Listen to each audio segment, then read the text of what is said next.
Bonjour Gérald Darmanin, merci Bonjour. beaucoup de nous recevoir dans votre bureau de la place Beauvau, c'est-à-dire le lieu du ministère de l'Intérieur à Paris. Nous allons évidemment évoquer avec vous ce projet de loi pour le respect des principes, pour conforter le respect des principes républicains, ancienne loi séparatisme qui a été présentée par le Premier ministre aujourd'hui. Et on va aussi parler bien d'un certain nombre de polémiques qui sont nées ces dernières semaines autour de manifestations, de leur lot de violence, des cafouillages politiques qui ont eu lieu. Mais d'abord, je voulais vous citer ces titres. L'odeur du soufre, l'épreuve du feu, l'homme qui chamboule la Macronie. Vous êtes en une de tous les hebdos de cette semaine. C'est quoi le style Darmanin? La provocation, la domination, celui qui rue dans les brancards, c'est ça?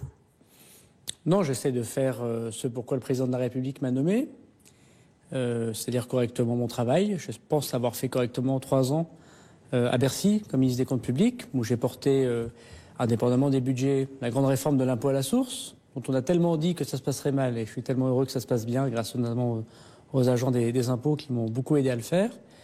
Et puis maintenant, quasiment depuis 6 mois, au ministère de l'Intérieur, où les enjeux sont très forts, ceux de la lutte contre le terrorisme, évidemment l'islamisme radical, la gestion des manifestations, la lutte contre la drogue. Et puis je suis à la tête d'un ministère où les femmes et les hommes, tous les jours, risquent leur vie. Et je voudrais avoir une petite pensée, si vous me le permettez, parce qu'en 2 jours, le ministre de l'Intérieur, il a à connaître de la mort d'un policier en Seine-et-Marne, qui a été percuté par quelqu'un qui ne s'est pas arrêté, qui a fait son travail, et qui laisse une famille endeuillée. Et puis par un hélicoptère, vous avez vu, accidenté, avec des CRS qui sont morts. Et c'est ça le ministère de l'Intérieur. C'est pas un ministère où on peut être dans la provocation ou dans le jeu politique, parce qu'on gère la sécurité des Français et la mort de femmes et d'hommes qui servent la République, et qu'à ce titre, j'espère être à la hauteur de leur engagement. On n'est pas dans la provocation, on n'est pas dans le jeu politique, c'est ce que vous me dites. On vous a décrit quand même comme celui qui incarnait le tournant régalien du quinquennat. Et on a eu l'impression que vous avez été peut-être un peu grisé par cela. Vous avez été accusé de remettre en cause même les libertés publiques. Il y a des manifestations là-dessus. D'abord, il faut toujours écouter les critiques. J'essaie de les écouter. J'ai la chance d'être ministre de l'Intérieur à 38 ans. Ça ne veut pas tout dire. En tout cas, ça ne veut pas dire que j'ai la science infuse par définition. Et j'écoute la société, les critiques, bien sûr. Mais peut-être que vous parliez du style. Moi, je sais d'où je viens. D'une famille ouvrière, d'un coin du Nord particulier. D'abord Valenciennes, puis Tourcoing, où j'ai eu la chance d'être élu maire. Et je sais que la sécurité, c'est la sécurité des classes populaires et des classes moyennes. Les gens riches, vous savez, ils ont les moyens de leur protection. Ils habitent dans des endroits très sécurisés. Ils ont la mobilité pour partir quand ça ne va pas. Les gens qui sont en difficulté, ils ont besoin des policiers. Et les policiers ou les gendarmes sont eux-mêmes des enfants des classes populaires et moyennes. C'est rarement les enfants de PDG, comme j'ai dit dans la commission des lois, qui sont gardiens de la paix. Et donc, quand on protège la population, je pense qu'on fait la plus grande politique sociale qui soit. La sécurité, elle permet la liberté. C'est parce qu'il y a de la sécurité que vous prenez le métro. C'est parce qu'il y a de la sécurité que vous laissez vos enfants aller à l'école. C'est parce qu'il y a de la sécurité que votre droit à la propriété, votre voiture, votre maison est garanti. Il y en a qui trouvent qu'il y a des choses à dire sur cette sécurité, sur ce maintien de l'ordre, mais on va y revenir dans un instant. Avant de parler de cette loi sur le séparatisme très importante aujourd'hui, écoutons Jean-Louis Debré, c'était un ancien ministre de l'Intérieur, il était chez Bruce Toussaint sur BFM TV la semaine dernière. Il a été choisi pour représenter, incarner, en vue des futures échéances électorales, une droite dure, musclée, et qui puisse pomper les voix du Front National. Il est là pour ça. C'est une caricature ou c'est vrai? Moi, je ne sais pas, je n'ai pas écouté, je ne peux pas juger M. Debré sur quelques secondes. Il connaît lui-même les polémiques. Quand il était ministre de l'Intérieur, je me rappelle, enfant, quasiment adolescent, d'une église attaquée à la hache pour y déloger des sans-papiers. Saint-Bernard. Voilà, il y a des moments difficiles quand on est ministre de l'Intérieur. Moi, je ne distingue pas les gens qui votent Front National ou pas Front National, parce que si on fait ça, une sorte de mépris, je trouve, pour l'électorat, et notamment l'électorat populaire. Et si on dit aux gens, parce que vous votez Front National, parce que vous vous abstenez de façon militante, parce que vous contestez, plus jamais on vous parle, parce que nous, de Paris, bien au chaud, dans des beaux bureaux, entourés de sécurité, justement, on vous donne des leçons de morale alors que vous vivez des difficultés, alors je pense que nous laisserons à Mme Le Pen le pouvoir. Et moi, j'ai voté la première fois, c'était contre le père. Je me suis engagé en politique dans une région qui a failli basculer au Front National. Et je me suis présenté, exactement, et je me suis présenté à soutenir avec Édouard Philippe, qui nous l'avait demandé à l'époque, à qui je veux rendre hommage, parce qu'avec lui, c'est lui qui m'a présenté au président de la République. Je me suis présenté pour, après le combat contre Madame Le Pen du président Macron, on puisse se dire, on ne peut pas continuer à chaque élection de se dire que c'est soit le Front National, soit des partis républicains. Donc moi je souhaite que les électeurs du Front National, en effet, puissent revenir dans le giron républicain. Et pour cela, il ne faut pas avoir un discours... Ils ne sont pas républicains, le Front National n'est pas républicain. Mais Madame Le Pen, elle a une tradition d'extrême droite, une tradition de parti qui veut renverser les institutions au sens où nous l'entendons. Moi, je suis une famille gaulliste. La famille a toujours combattu le général de Gaulle. Je respecte l'élu Madame Le Pen. Elle est élue par les Français dans sa circonscription. Je débat avec elle dans un cadre républicain, mais je considère qu'il vaut mieux se battre contre ces partis extrémistes. Et de ce point de vue, M. Mélenchon comme Mme Le Pen sont les deux faces de gens qui veulent changer la France et qui considèrent qu'elle n'est pas à la hauteur des valeurs que l'on essaye, nous, d'imposer. Et je voudrais vraiment dire que je n'aime pas ce mépris parisien des gens qui ont réussi contre ceux qui, dans la province, dans les quartiers, peuvent s'abstenir ou voter Front National en disant il est venu chercher les voix du Front National. Moi, je serais très fier. Il faut qu'ils votent, et il faut qu'ils s'investissent et il faut leur parler, c'est ce que vous dites, il faut leur parler. Je suis très fier qu'à l'élection présidentielle, Madame Le Pen fait 25, parfois 30% dans la ville de Tourcoing, et quand je me présente aux élections, je constate que le candidat du Front National fait moins de 10%. Et je suis très heureux de dire qu'il y a plein de gens qui se disent voilà, quelqu'un qui a une sincérité, on n'est peut-être pas d'accord avec tout ce qu'il dit, mais il nous comprend, il fait ce qu'il dit. Il ne promet pas des choses et il parle normalement. Il a l'air de prendre en considération nos problèmes et on va lui faire confiance. Moi, je serais très heureux que Mme Le Pen fasse moins de voix et qu'il y ait plus de gens qui aient voté Mme Le Pen qui votent effectivement pour le président de la République. Alors, on va y revenir, bien sûr. La loi sur qui conforte le respect des principes républicains. Pas facile, hein, ce titre quand même. Bon, c'est un combat qui vous tient particulièrement à cœur, personnellement. Pourquoi ? Bon, d'abord, je crois que ça tient à cœur à tous les républicains, par définition. La République, c'est un projet, c'est une promesse, et c'est pas un acquis. La laïcité, ce n'est pas la négation des religions. Et la laïcité, c'est de permettre à chacune et à chacun d'être un citoyen qui a le choix de changer ou pas changer de religion, et de respecter la liberté de culte, comme de ne pas aller à la messe ou à la mosquée ou à la synagogue. De ma famille, je retiens ce qu'on appelle peut-être...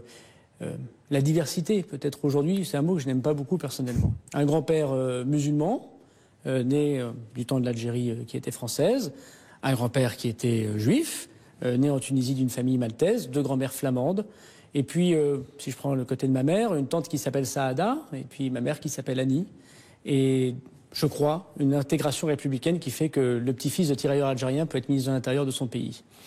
C'est pas si évident que ça, que mon grand-père, tirailleur algérien, rentrait, alors qu'il ne savait lire ni écrire, dans l'armée coloniale, c'était l'époque, qui a participé à la libération de la France en 1940, ma mère, femme de ménage, et moi, ministre de l'Intérieur. C'est ça la promesse républicaine. Tout le monde peut y arriver. Et je suis très fier d'avoir comme deuxième prénom Moussa, qui était le prénom de mon grand-père. On va y revenir, parce qu'il y en a qui pensent qu'on n'y arrive pas si facilement. Mais justement, vous qui, par votre famille, par la ville de Tourcoing, dont vous êtes le maire, dans le fond, vous fréquentez, vous connaissez l'islam. Qu'est-ce que vous pensez quand vous entendez des pays musulmans qui disent que la France est anti-musulmane, et quand Jean-Luc Mélenchon, par exemple, on va l'écouter, considère que cette loi, elle est une loi contre les musulmans? Il y a dans ce pays fabriqué, alimenté, par tout un courant d'idées, une haine des musulmans déguisée en laïcité. La laïcité, ce n'est pas la haine d'une religion. Je suis d'accord avec le principe que la laïcité, c'est pas la haine d'une religion, elle le permet. La laïcité, elle protège les musulmans. Elle a permis de dire, comme le pays était laïque, qu'il n'y avait pas une religion officielle, pas une religion d'État, mais que les musulmans pouvaient, dans notre pays, librement construire des lieux de culte, y prier, bien évidemment. Alors, je suis moins d'accord avec M. Mélenchon lorsqu'il dit que la France est anti-musulmane. Bon, d'abord, j'ai proposé à M. Mélenchon de nous voir. Il a préféré envoyer d'autres personnes. C'est dommage parce que le discours républicain l'empêcherait de dire. On peut organiser un débat si vous voulez. Bêtises. Oui, alors on peut organiser des débats. Ce qui serait bien, on peut aussi en parler de fond et évoquer des sujets, ce qui éviterait M. Mélenchon de dire des bêtises. Mais c'est pas extrêmement grave puisqu'il me permet de les corriger. Moi, je ne confonds en aucun cas les musulmans et les islamistes. Je déplore personnellement, et ça me touche personnellement, que l'islamisme, l'islam politique, ait fait une hégémonie, une OPA sur ce qu'est l'islam. Et vous savez quoi? Je pense que ça blesse profondément des millions de musulmans. Des millions de musulmans. Et si je puis me permettre, la France elle a un message universel à donner. Il y a plein de gens dans des pays gouvernés par des islamistes qui attendent le message universel de la France. L'époque où la Turquie était laïque, s'inspirant de la République française. L'époque où il y avait un certain nombre de mouvements politiques qui se revendiquaient de la laïcité à la française pour imposer dans des pays une certaine conception de la liberté. Et en France, moi je veux le dire ici, tous les croyants sont respectés. Mais sans que jamais, c'est la belle phrase d'Aristide Briand, leur foi ne soit au-dessus de la loi. C'est valable pour les catholiques, c'est valable pour les protestants, c'est valable pour les juifs, qui ont fait cet effort dans les siècles et les décennies précédentes. Et il appartient désormais de comprendre que, évidemment, aussi les musulmans, ils ont des droits, comme tout le monde, dans la République, mais ils n'ont aucun droit supérieur à la République. Mais pourquoi une nouvelle loi? Parce que justement, on fête les 115 ans de la loi de la séparation de l'Église et de l'État, la fameuse loi de 1905. Dans cette loi, il y a un article 31 qui réprime, je cite, toute pression sur celui qui croit ou ne croit pas. Ben voilà, ça veut tout dire. Peut-être qu'on n'a pas besoin d'en rajouter. Bon, d'abord, en 1905, pardon de cette tautologie, mais l'islam n'était pas aussi présente sur le sol national qu'il l'est aujourd'hui. Et d'autres mouvements religieux sont arrivés, comme les évangéliques, par exemple. La deuxième des choses, c'est que cette loi de 1905, elle a été modifiée 17 fois depuis 1905. Elle n'a parfois pas prévu les sanctions qui allaient avec les interdictions. Par exemple, en 1905, il était interdit de faire de la politique dans des lieux de culte. Et puis, il y avait des sanctions qui n'allaient pas du tout avec cette interdiction. Et on a pu constater... Alors, à l'époque, la République voulait combattre l'Église catholique et sa puissance. Et aujourd'hui, l'un de nos problèmes, c'est que des pays étrangers se croient des propriétés sur les musulmans français. Mais les musulmans français n'ont pas besoin d'entendre ce que pense la Turquie, l'Algérie, la Tunisie ou je ne sais quel autre pays. Nous respectons nos partenaires, bien évidemment. Mais M. Erdogan, il n'a pas à commander les croyants sur notre sol. C'est ce qui se passe aujourd'hui, c'est ce que vous dites. Quand M. Erdogan se permet d'insulter le président de la République et de donner des ordres aux musulmans français, il nie profondément le fait qu'avant tout, ils sont citoyens français.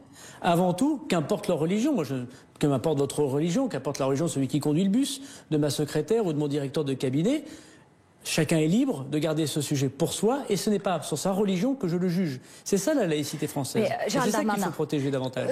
Dites-nous concrètement, cette loi, alors elle réaffirme les grands principes, la liberté d'expression, l'égalité entre les femmes et les hommes, la lutte contre l'islamisme, l'islam radical, tous ceux qui viseraient à mettre la religion au-dessus de la loi et puis il va inscrire aussi l'islam dans la République. Mais concrètement, est-ce que cela permettrait, cette loi, elle aurait permis d'éviter le terrible engrenage qui a abouti à l'assassinat du professeur Paty? C'est toujours difficile à dire, mais je le crois. Pourquoi? Jusqu'à présent, on a considéré que c'était différent d'avoir l'islamisme, que certains combattaient, une explication du monde selon une religion, et ça vaut aujourd'hui pour l'islamisme, ça peut valoir demain pour une autre religion, et aujourd'hui c'est bien l'islamisme qui tue, et le terrorisme. Et comme s'il y avait une différence, non pas de degré, mais de nature. Et on voyait que dans l'assassinat de Samuel Paty, les deux se rejoignent. Qu'est-ce qui s'est passé dans l'assassinat de M. Paty? Qu'est-ce qui changerait, avec cette nouvelle loi? Parce que c'est ça qu'on a envie de comprendre. Je vais vous le dire, et comme c'est des sujets extrêmement difficiles, et qui peuvent toucher nos concitoyens qui nous regardent, et qui peuvent être pris peut-être par une difficulté de pourquoi je ne suis pas aimé par la République, c'est extrêmement important. Le père de la jeune fille qui a dit que M. Paty lui avait demandé de sortir lorsqu'il a montré les caricatures du prophète a fait deux choses qui ne sont pas répréhensibles aujourd'hui et qui demain, grâce à la loi, sera répréhensible. La première, c'est qu'il a fait pression sur l'éducation nationale et je voudrais saluer le travail de Jean-Michel Blanquer puisqu'il a beaucoup contribué à ce texte de loi. Il a fait pression sur l'éducation nationale, sur la principale de collège, pour dire « j'interdis que ce voyou, a-t-il dit de la part du professeur, enseigne à ma fille ». Ça sera impossible. Désormais, il y a un délit qui est créé, je remercie également le garde des Sceaux qui a beaucoup travaillé, de pénaliser la pression contre le service public ou contre les agents du service public. Combien de fois j'ai entendu quand j'étais maire qu'une femme ne voulait pas se faire soigner par un homme dans un hôpital, qu'un agent de la mairie ne pouvait pas discuter avec une femme pour lui faire sa pièce d'identité, ou qu'un professeur avait ses pressions. Demain, il y aura un délit et nous pourrons poursuivre ces personnes qui font pression sur les fonctionnaires de la République qui sont courageux. Et puis, monsieur, le père de cette jeune fille, a fait une vidéo où il a donné les informations personnelles qui concernaient ce professeur et il a fait une fatwa. Il a armé idéologiquement le terroriste qui est venu assassiner M. Paty. Il a dénoncé ce professeur, avec des informations fausses d'ailleurs, en divulguant son collège et des informations personnelles. Là aussi, nouvelle incrimination pénale, nous ne pourrons pas mettre en danger les fonctionnaires de la République en divulguant leurs adresses personnelles, leur profession, sous prétexte qu'on lance effectivement des fatwas. Les islamistes, ils arment idéologiquement ce que des terroristes utilisent comme arme pour tuer. C'était le cas de M. Paty. Et donc, avec cette loi, nous aurions pu éviter ce terrible engrenage, c'est ce que vous nous dites, mais... En tout cas, on aura les moyens, bien en amont de la situation, d'intervenir et de sanctionner. Si aujourd'hui il y avait la même vidéo, dans une situation similaire, je n'aurais sans doute pas les moyens, comme ministre de l'Intérieur, la police n'aurait sans doute pas les moyens d'intervenir, parce que rien n'est contraire à la loi. Il faut savoir adapter la loi lorsque les ennemis de la République nous frappent. Les associations seront soumises, celles qui demandent des subventions, elles seront soumises à une charte républicaine. Il faudra qu'elles signent cette charte. Et sinon, les subventions leur seront enlevées. Mais on se dit que certaines associations qui sont associées aux frères musulmans ou à des salafistes, elles ne demandent pas de subventions. Hein. Donc, est-ce que ce sera efficace? Il y en a beaucoup qui demandent des subventions. Et il y en a beaucoup qui en accordent alors soit des subventions, soit des prêts de salle, des sonos, des personnels municipaux qui va travailler un petit peu pour elles, du prêt, si j'ose dire. Il y a beaucoup d'associations qui sont subventionnées. J'ai constaté d'ailleurs, après m'avoir fait beaucoup d'insultes, que le maire de Grenoble désormais réclame les subventions qu'il a lui-même versées manifestement au CCIF que nous avons dissous. C'est bien, tout le monde va vers le chemin de Damès, c'est une très bonne chose. Et tant mieux si le maire de Grenoble s'aperçoit qu'il y avait du communautarisme dans sa ville. Mais je prends le constat de l'association dans une commune de banlieue, le Grand Journal, on l'a évoqué il n'y a pas longtemps, qui touchait 2 000 €, Madame Ruttel-Krief. C'est une association sportive, que des hommes. Bon, ça peut encore se comprendre, la non-mixité, c'est les critères qui comptent, l'addition. Qui avait un groupe WhatsApp où il était manifestement prouvé qu'il y avait un certain nombre d'insultes et d'incriminations à caractère notamment antisémite, dont on forçait la prière pendant les cours de sport, aucun rapport avec la religion, et dont on demandait qu'on se douche en partie habillé pour respect de la nudité. Cette association clairement islamiste touchait 2 000 € de subventions publiques. Et le préfet n'a pas pu intervenir, parce que la loi ne l'autorisait pas à le faire, pour couper la délibération